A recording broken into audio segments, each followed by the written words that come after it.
Being a nonprofit, especially being with such a specific field of suicidology, you get a little bit of a groupthink and you get a little bit of a silo effect. So by using Chris and having Chris come from a different perspective, he was saying these are typical standards of practice, this is how things operate.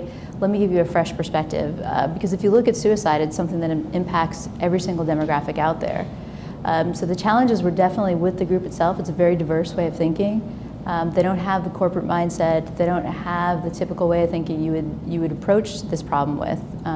But he was able to take a really, really diverse group of people around the table and kind of get them under one umbrella of thinking and putting the good of the organization before any other things. What was interesting, the first step I think took everybody a little by surprise because he walks you through a baseline understanding of where everybody is. Something as simple you take for granted as the organization mission and vision. We realized around the table, all 16 people had completely different understandings.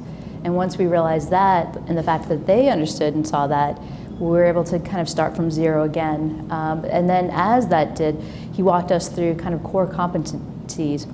You know, who's our biggest competitor? Who are we working against? And you were able to see the transformation of the thinking, especially in this field. You don't consider that you do have maybe competition. But then when you realize you do, you're all competing against the same funding sources.